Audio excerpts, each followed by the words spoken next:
What made headlines in 2023? Catch the real impact of the year's top stories.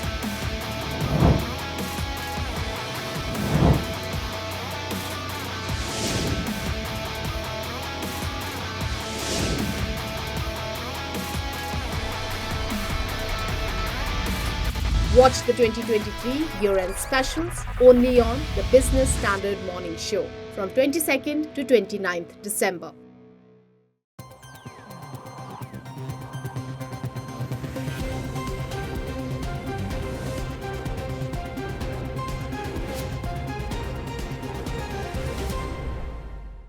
Hello and welcome to the Business Standard Morning Show. I'm Nazia Iqbal. It's the 29th of December 2023.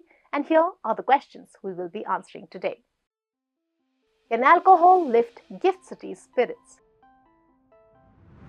Who were the top business personalities of 2023? Will rural distress continue to dent FMCG stocks in 2024?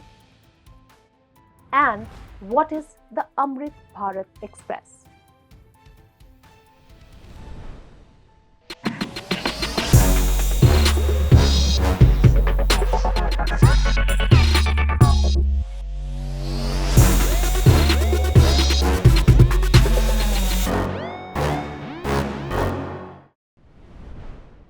Glasses will finally clink in Gujarat's Gift City at the end of a hard week.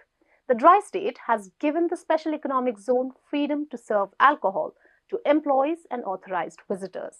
So will it lift the spirit of Gift City, which some believe turns into a ghost town after working hours? Tariq Ahmed finds out.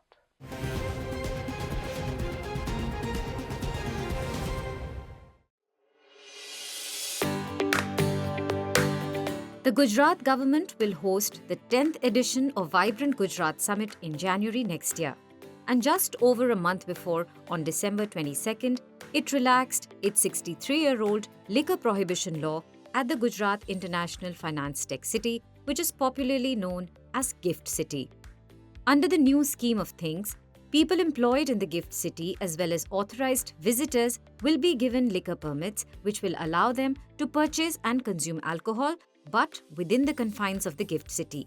The State Prohibition Department said in a statement that hotels, clubs and restaurants existing and that will come up in the Gift City area will be given permits for wine and dine facilities.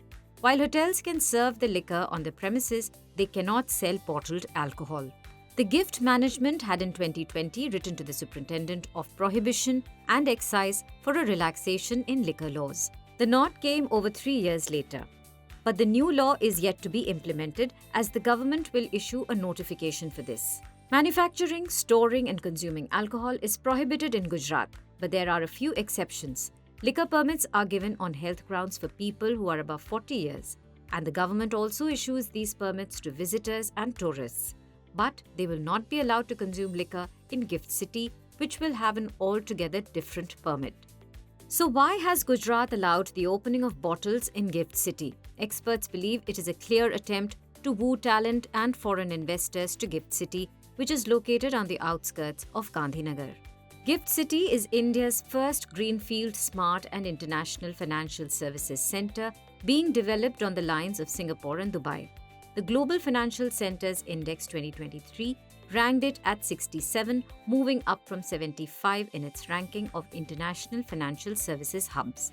The international financial centers in New York, London, Singapore, Hong Kong, and Los Angeles rank in the top 5 on the global index, while Tokyo and Dubai stand at 21st and 22nd positions. But despite these quick achievements and 20,000 employees who work there, Gift City continues to be deserted after office hours. In fact, in 2022, Singapore High Commissioner Simon Wong told a national daily that Gift City was a ghost town after working hours. So can alcohol really lift the industrial hub's spirit?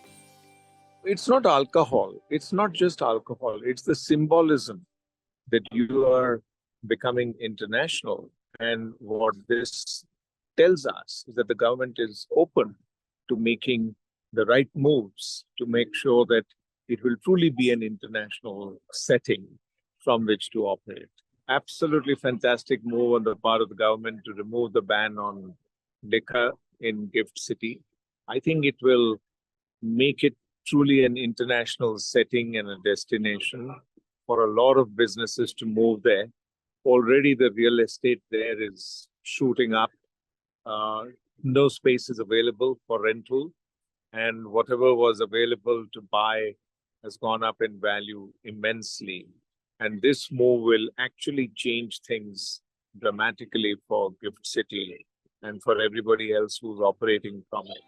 Sumit Kumar of Team Lease believes that the move to allow alcohol in Gift City will help to provide work-life balance and attract talent.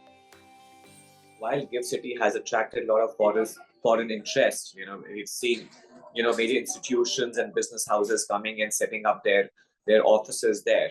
I think that's a great move and specifically boost to the economy. But if we can't provide the work-life balance, definitely, the place can lack luster in attracting more talent and more, growth avenues.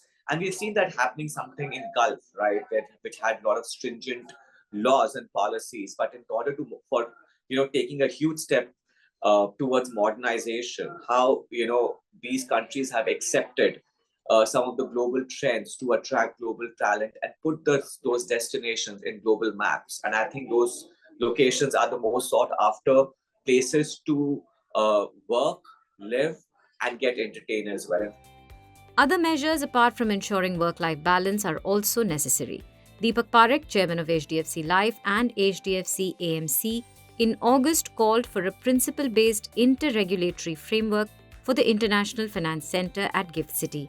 A principle-based network requires high-level principles and guidelines rather than prescriptive rules governing financial markets, institutions, and activities. To conclude, merely lifting the alcohol ban won't be enough to attract more investments and compete with other international financial centers like Dubai and Singapore. Tax leverages and ease of doing business are some other factors that will attract more investments. Meanwhile, free flow of liquor could certainly lift spirits as far as attracting talent is concerned. It is a big shot in the arm after Google's decision to open its global fintech operations center at GIFT.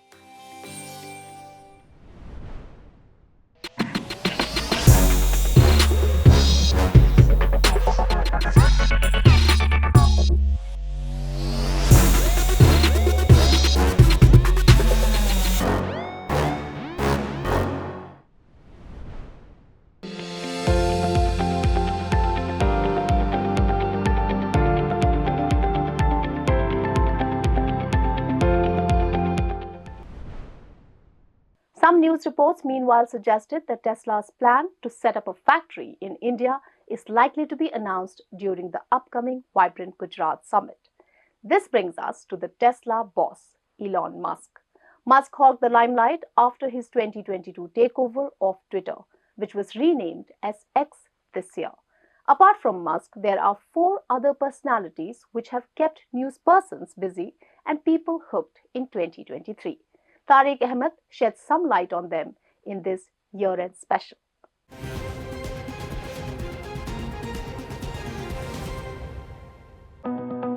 The year 2023 has been an eventful one for the business world.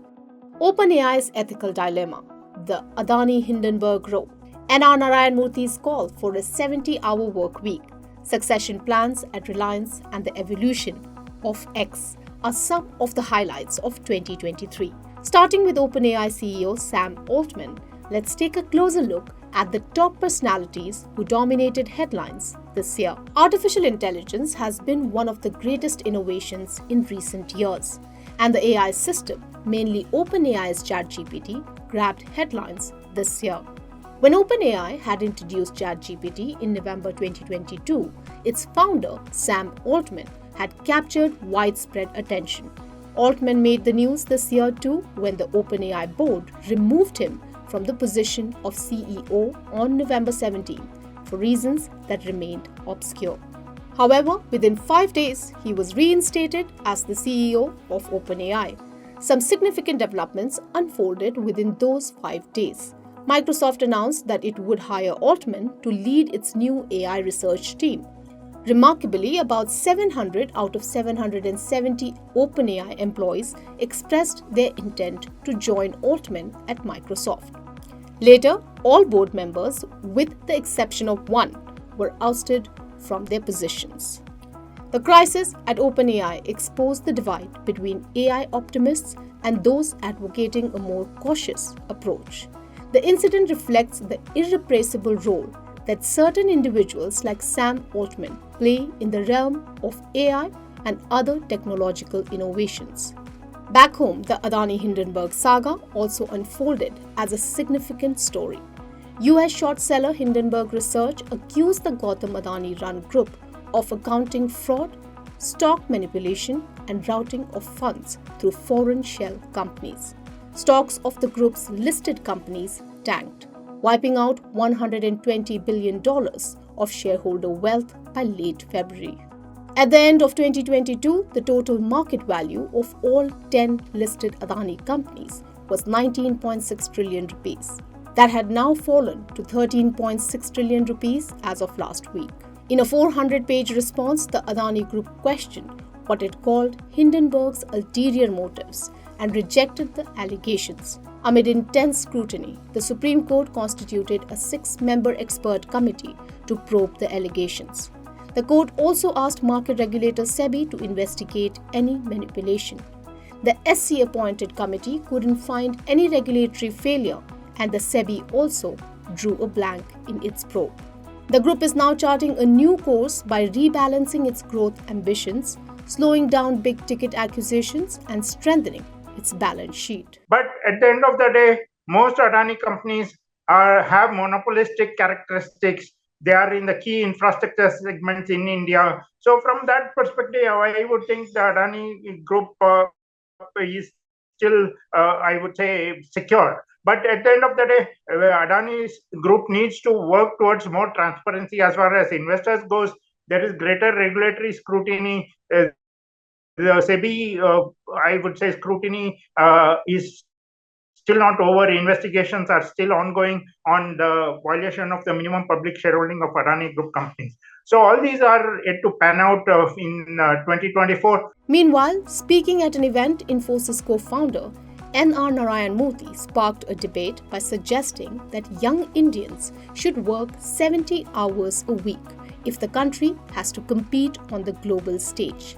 The remark divided India Inc. While some corporate leaders endorsed Murthy's sane advice during a nation-building phase, others pointed out that productivity is not linked to the total hours employees put in. Many pointed out that since 85% of India's workforce belongs to the informal economy, most Indians are already working long hours for which they are not adequately remunerated. I remember going to his office in Bangalore, which was a very Spartan office with just a fan there and no air conditioning. And a person who is so very serious about every appointment that he makes. It is impossible to change his diary schedule. So all of that, when you look at it in terms of what he said about 70 hours a week work, all fits into one rhythm of a very serious, committed, extremely strict person who lives life by very strict rules. And that's what makes him so admirable. It's not the 70 hours that we should focus on, but the entire personality of that great man who has become a symbol of corporate governance for India. India's biggest conglomerate by market capitalization, Reliance Industries, set its succession plan in motion this year. Chairman Mukesh Ambani announced the appointment of his children to the board of the $119 billion group as non-executive directors during the annual general meeting held in September. Isha Ambani is currently leading Reliance's expanding retail business, while her twin brother Akash oversees Reliance Jio Infocorp. Anant Ambani is in charge of the group's new energy business. Mukesh Ambani stepped down from the board, but he will continue as chairman and managing director for another 5 years. For Twitter, everything changed after Elon Musk took office in 2022. In 2023, he changed its name and Twitter became X. The famous blue bird was replaced with a new X logo, as Musk quoted controversies reinstating people who were earlier banned for hate speech and vaccine conspiracies. Advertisers fled and the company's valuation tumbled. Musk resorted to radical cost cutting through layoffs. Twitter has traditionally relied on advertising revenue, but Elon Musk sought to diversify income through a separate subscription-based model, allowing users to pay for blue tick and other features. Recently, he announced 2 new premium subscription tiers and urged employees to think ambitiously. His long-term plan for X is greater than just as a social media company. He aspires to make X an everything app. However, according to the New York Times, X could lose as much as $75 million in advertising revenue by the end of this year. The setback follows Elon Musk's endorsement of an anti-Semitic conspiracy theory earlier this month, which made major brands to pause their marketing campaigns on the platform. It has to be seen whether Twitter itself succeeds in a form of as a business, whether going forward someday it will list again in stock markets and it will play out to be a financial success for Elon Musk. Be that as it may be, as of now, it is like a sort of a champion of free speech. And so I would think that Twitter has come out of its past and now moving in a new direction. The year also witnessed the passing away of several notable business figures. Keshav Mahindra, Chairman Emeritus of Mahindra & Mahindra. P.R.S. Oberoi, Executive Chairman of the Oberoi Group. S.P. Hinduja, the primary shareholder and Chairman of the Hinduja Group of Companies. Subrata Roy, founder of the business conglomerate Sahara India Parivar. And Parag Desai, the 49-year-old owner and executive director of Wagh Bakri Tea Group, were among those who departed in 2023.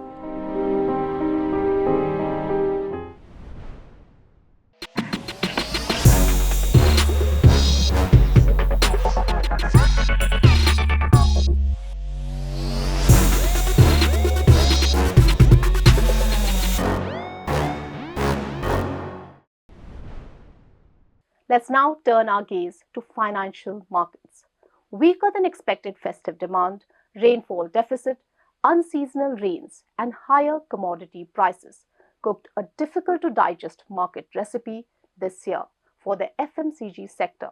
In fact, it posted less than 5% year-on-year growth in net sales in the September quarter of FY24, which was the slowest growth reported by them in the post-pandemic period. But will the sector be able to turn the corner in 2024? Nikita Vashish spoke to experts to find out.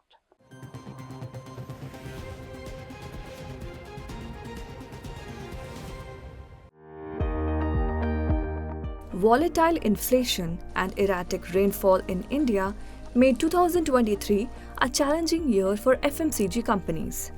In fact, uneven monsoons hit crop production all through 2023, which hindered demand in rural India. The market contributes around 37 to 38% to overall FMCG sales. This underperformance has been owing to the weak volume trajectory, especially in the rural market in the first half of FY24. Most FMCG players led by HUL have seen a weak volume growth in low single digit as expected rural demand revival has been subdued. Also, the competition from smaller regional players have seen a sharp rise after the sharp fall in the input cost. Weak consumer sentiments with bouts of food inflation, patchy monsoon have impacted rural demand. On the bourses, the Nifty FMCG index has risen 8% in the last 6 months as against a 15% rally in the Nifty 50 index. The gains were largely led by beverage firms such as Varun Beverages and Radico Khaitan and personal care companies like Colgate Palmolive and P&G Hygiene.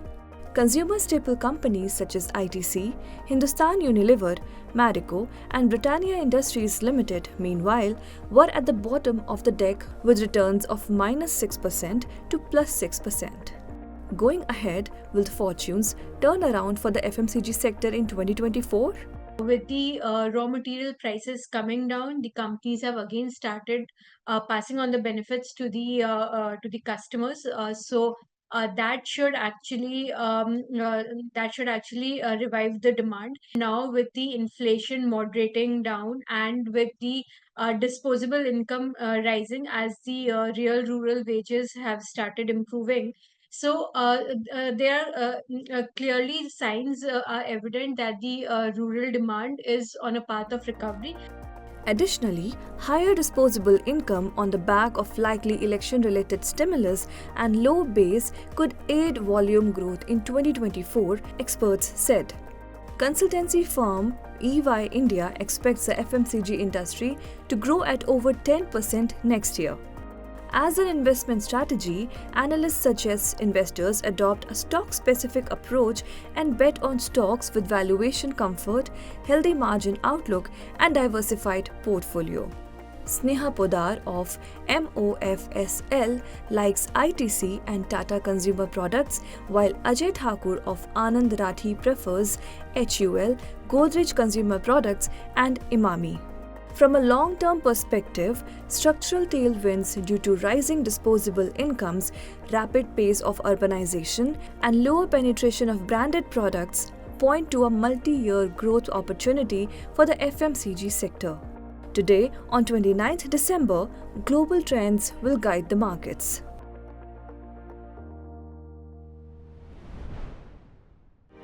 He's making plans for an early retirement. Business Standard. Experts anticipate that the last week of 2023 could be sluggish as many FIIs will be in a holiday mode. Meanwhile, the government is all set to hand over a New Year's gift to the country's common man.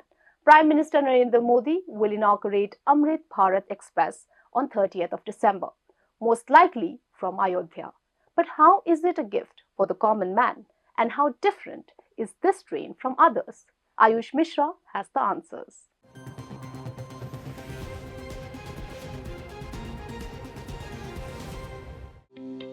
Set to be flagged off by Prime Minister Narendra Modi on December 30, the Amrit Bharat Express is Indian Railways' new offering, which promises to make train travel more comfortable, faster, and economical. PM Modi is expected to flag off this train from Ayodhya. This train is being described as the sleeper edition of the high-speed Vande Bharat train. The first route will connect Ayodhya to Bihar's Darbhanga. The second will connect Malda and Bengaluru. The Amrit Bharat Express will be a super-fast train which will have a combination of non-AC sleeper and unreserved class accommodations. Railways claimed that the train is strategically designed to provide cost-effective travel options for longer distances. But a news agency, while citing sources, said that fares of Amrit Bharat Express trains will be 15 to 17% higher than the corresponding class of travel in mail or express trains. The minimum fare for distances up to 5,000 kilometers will be 933 rupees for second class and 1,469 rupees for sleeper class. Amrit Bharat Express is planned to be an overnight express train. These trains connect major Indian cities situated over 800 kilometers apart or requiring more than 10 hours of travel time with existing services. This new train service is expected to replace existing trains such as the Antodaya Express, Jan Sadharan Express, and hybrid ICF LHB coaches trains. Comprising 22 Link Hoffman Bush coaches and propelled by two VAC-5 locomotives positioned at both the front and rear ends, the train is set to redefine the travel experience for long-distance commuters. The seating in Amrit Bharat Express features a soothing shade of purple coupled with plush cushioning for added comfort. The train is thoughtfully designed with modern amenities, including mobile holders and slider-based window glass. enhancing the overall passenger experience. Additionally, a passenger information system is in place, providing details about approaching stations. Comprising a total of 22 coaches, the train includes both sleeper and general coaches to cater to diverse travel preferences. The train will also have push-pull technology, which Mr. Vaishnaw claims significantly increases the speed as well as passenger comfort.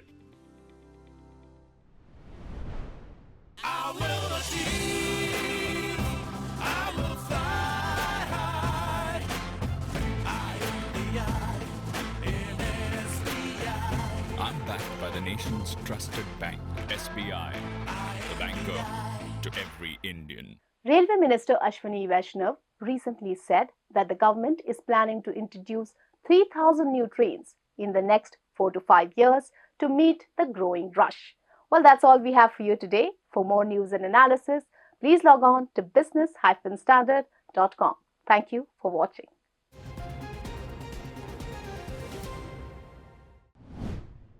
If you like this video, share it and subscribe to Business Standard. For more news, views and insights, log on to www.business-standard.com. Do also follow us on YouTube, Twitter, Facebook, Instagram, Telegram and LinkedIn.